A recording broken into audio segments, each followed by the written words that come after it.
How you doing, buddy? How you doing? Good. I guess they reapproved everybody. No bill tonight? What's that? They reapproved, so I had to send in my application. You guys don't have anything to... The ninth? If there is, he's cutting it close. No, that's fine. I just wanted to make sure you didn't need anything uploaded or anything like that.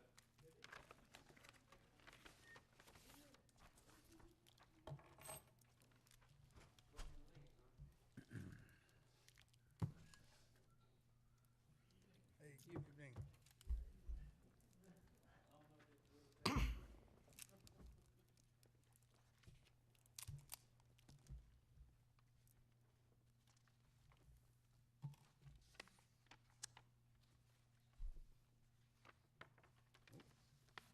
Is Bill coming tonight? You know if Bill DeBrawl's coming tonight? Okay. Well, we've got, what, 6 seconds? Oops.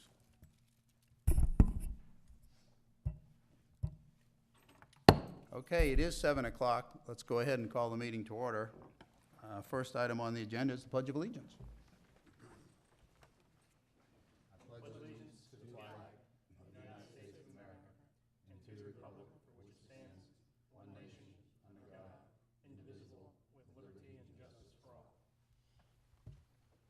Welcome to the meeting. I've got a red light showing. Oh, okay. It used to be green, didn't it? No. I need notice on these things. Okay, for item 2 on the agenda is additions or deletions. Mr. Bowling? Any member of the commission? Okay. Item 3 is approval of the minutes of March 22, 2018. You all have a copy of the minutes. Do we have any motions? Motion approved. Second. Dr. Day, motion to approve, and the second was Mr. Brognano. Any discussion? All in favor, please signify by aye. Aye. Aye. Any opposed? Hearing none, that motion carries. Next item is a public hearing. I'll go ahead and read it into the record. It's Certus, C-E-R-T-U-S, of Vero Beach Adult Congregate Living Facility. It's a request for conceptual site plan and special exception use approval for a 64-bed adult congregate living facility. Vero 53 Landings LLC is the owner. MCP Design LLC is the agent. It's located within the Landings Commercial Subdivision at the northeast corner of 53rd Street and US Highway 1. The zoning is CG General Commercial. The land use designation is CI Commercial Industrial. This is quasi-judicial. And actually, I need to ask a question of Mr. Bowling or Mr. DeBraw. Do we need a separate public hearing in addition to the quasi-judicial hearing on this? Or are you listing it as public because it's a quasi-judicial hearing? Can we do it all at one time? That's my question. Right. No, I believe that, and I'll defer to Bill, but I believe that the public hearing includes the quasi-judicial proceedings, so. Okay, And as a special exception, it's required to have a public hearing, so it's specially noticed and so. technically, someone who testifies in the quasi-judicial hearing has to be under oath. Correct. Someone who wants to speak at a public hearing doesn't need to be under oath, I believe. So technically, I guess we should afford those who want to testify in a public hearing, not under oath, to be heard. You certainly could. I think it would be good to advise anyone who speaks to be sworn in and to allow that testimony to, if it's substantial competent evidence, to be counted. Okay. That'd be my advice. We'll cover it, I'm sure, one way or the other. Okay, we will start with the quasi-judicial hearing, so I would say that anybody who wishes to testify in this matter, present evidence to the board, please stand and be sworn in by the clerk. You swear affirm to tell the truth, the whole truth, and nothing but the truth? And I would ask, before we proceed with evidence, whether any of the commissioners have had any ex parte communications, site visits, outside investigations, anything at all that would cause you to be unable to decide this matter based solely on the facts and on the evidence. Hearing none, I will disclose once again, I live in Grand Harbor, which is not too far away from the subject site. Okay, we'll open the hearing and start with presentation by the County staff. Thank you, Mr. Chair, members of the commission. For the record, I'm Ryan Sweeney, Senior Planner with the County Community Development Department. Tonight, we do have a request for Certus of Vero Beach, which is an adult congregate living facility requiring special exception use approval in the CG General Commercial Zoning District. A brief slide outlining the special exception process. Special exception uses, the commission is to consider the appropriateness and compatibility of the requested use. They are required to meet the general criteria for special exception uses. They're also required to meet the specific land use criteria for that specific use. And in the staff report, the specific land use criteria are outlined in the report. Special exceptions require 2 public hearings, the first hearing being held tonight in front of the Planning and Zoning Commission, and the second in front of the Board of County Commissioners. And the Planning and Zoning Commission is to recommend to the board to either approve it with conditions, or to deny the request. The subject site is located at 5380 US Highway 1, which is located within the Landings Commercial Subdivision at the northeast corner of US 1 and 53rd Street. You may be familiar by looking at the aerial. This is the subject site. There's a CVS pharmacy at the nearest to the intersection, and this is the vacant land a bit north of there.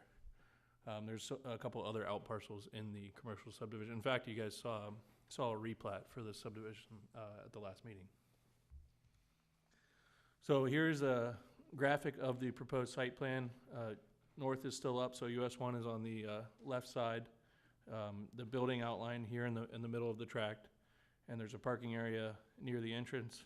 And in fact, I'll get to that here with the traffic circulation plan.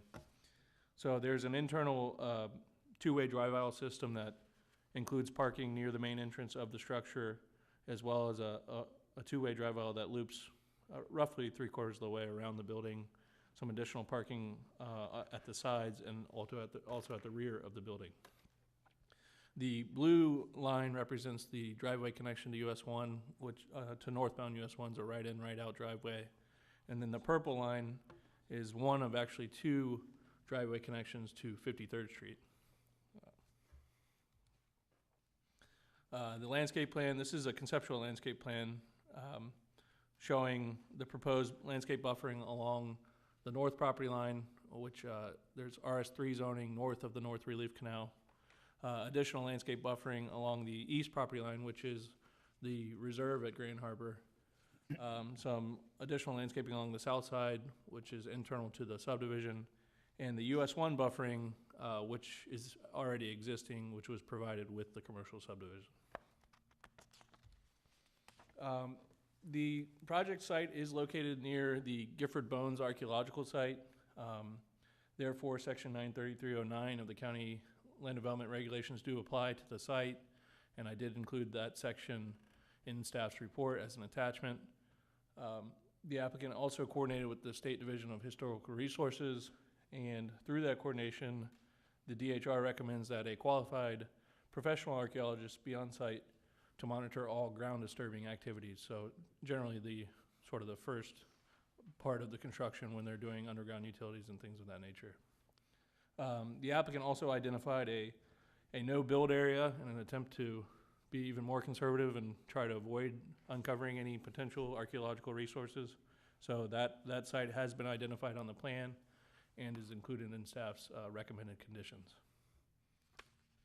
Also, as stated earlier, for special exceptions must meet the general special exception use criteria and the specific. The specific are outlined in your report. The general criteria are just that. They're pretty general in nature. Consistency with the comprehensive plan and the zoning code, which this application is consistent with the land use designation, the zoning, and the applicable LDRs. Compatibility with the surrounding land uses. So this proposed ACLF is compatible with the surrounding land uses, including the recommended conditions, which include buffering and things of that nature. No adverse impacts on public health, safety, and general welfare. Again, it meets the LDR requirements, and no adverse impacts to public health, safety, and general welfare are foreseen. And promoting orderly development. This proposed ACLF provides a transitional use between single-family development to the north and to the east, and general commercial development to the south and to the west. And this is sort of a quasi, an ACLF is sort of a residential, sort of a commercial use, so it's kind of a perfect blend in between the two. And therefore, consistent with the analysis in staff's report, staff finds that the application with the recommended conditions meets the general and specific land use criteria for the proposed ACLF. And with that, staff's recommendation is that the Planning and Zoning Commission recommend that the board grant special exception approval for an ACLF to be known as Certus of Vero Beach with the conditions stated in the report. And those conditions are the no build area identified on the site plan and monitoring of all ground disturbing activities by a qualified professional archaeologist. Thank you. Any questions by the commissioners of county staff?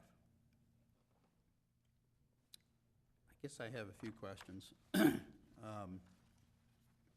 First of all, just on process, I had asked that a copy of 971.05 be distributed to the commissioners, which is basically the process and the requirements and the findings and the factors we shall consider in determining this issue, special use exception.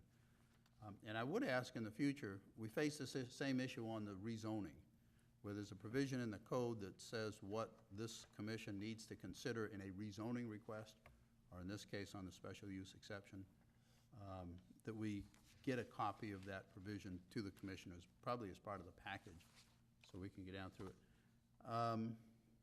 The only other real question I had was in the memo, one of the specific criteria is if it's located in a single-family area, the home shall have the appearance, the home shall have the appearance of a single-family home.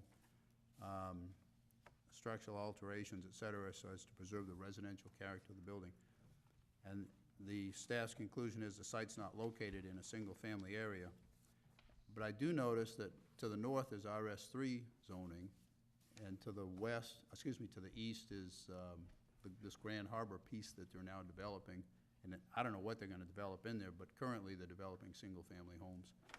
So I guess my question is that enough connection to have the residential zoning or an ongoing project on two of the four sides, that at least this project should have some exterior appearance that blends in with those residential characteristics?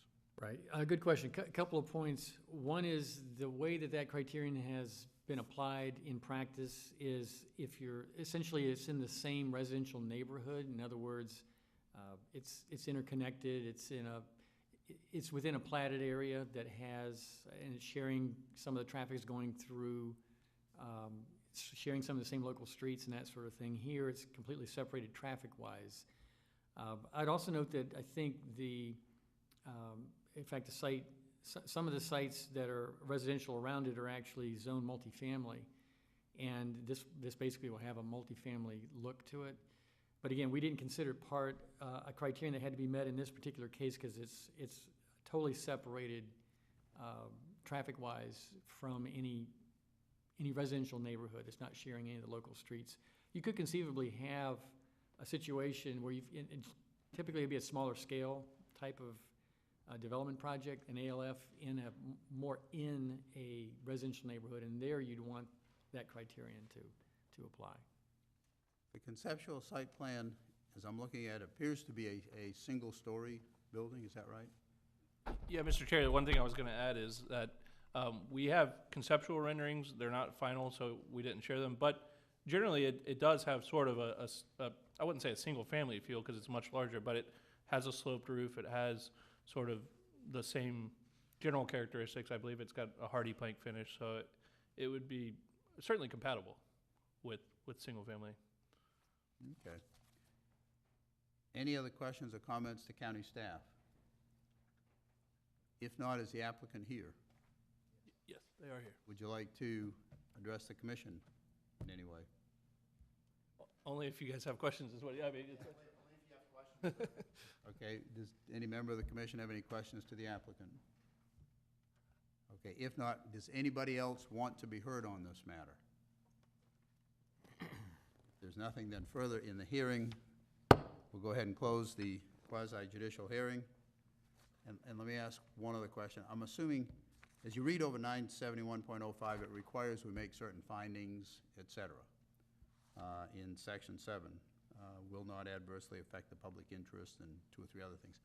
I'm assuming that from kind of included in staff's position is that those findings required under 971.05 be found by our board.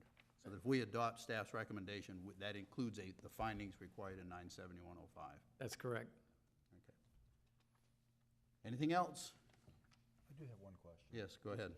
Protection for the residents and vice versa, the potential neighbor next door. If the residents occupy the property and then they have concerns as to the commercial structure being built next door, which I assume will be commercial. I mean, what do we have for, Is your mic, I'm sorry, is your mic on? You may not be picking up. can you hear me now? There we go. Yes, yep. The question again is protection for the residents as to what's going to be built next door, which I assume is going to be commercial and vice versa, because potentially they move in and then they have complaints about the next door neighbor being commercial. Right, you're exactly right. Compatibility goes both ways. You don't want to set up a nuisance situation. And I think here you have you kind of have a campus environment with this size site, and you've got substantial, setbacks and open space and so forth here. And this ALF is actually kind of toward the very northern end of the subdivision, and so it's not going to be surrounded by commercial on each side. So I think that's one thing that staff took into account. This is not going to be the high traffic area that you'll see right down by the intersection in this particular location. Any other questions or comments? If not, do we have a motion? Motion to approve staff's recommendation for a special use permit. Okay, we have a motion by Mr. Brugnano. I heard a second coming. Mr. Stewart. Anything further, any discussion on the motion? If not, all in favor, please signify by aye. Aye. Aye. Any opposed, like sign? Hearing none, that motion carries. That matter is concluded. Which brings us to item 5 on the agenda, which is Commissioners' Matters. Do any commissioners have any matters? I'm inclined to say, do any commissioners matter, but I've used that line once before. Do any commissioners have any matters they'd like to bring forward tonight? If not, planning matters, item 6, Mr. Bowling. Thank you, Mr. Chairman. Just 2 things. Since your last meeting, the Board of County Commissioners considered and approved the Schwerin and others rezoning, the modified request, the same as your recommendation. It included the Colley property. Kind of ironically, after the board approved that, the next day we received in the mail their authorization finally Really? and support. So all's well that ends well. So that did move forward. Also, just to let you all know that we do have a public hearing scheduled for the May 10th Planning and Zoning Commission meeting. So we invite you all to back on May 10th for that matter, and maybe a few others that we'll put on the agenda. That's it. And I will advise the commissioners, I may not be here that meeting. So, very good. Okay, any other questions or comments? If not, attorneys' matters, Mr. DeBrawl? I have none. Anything else to come before us tonight? If not, thank you all for coming. Meeting adjourned. That was a record. Oh, no, we did one in 9 minutes one time. You did? And it would have been 7 minutes, but Bowling had some. Exactly.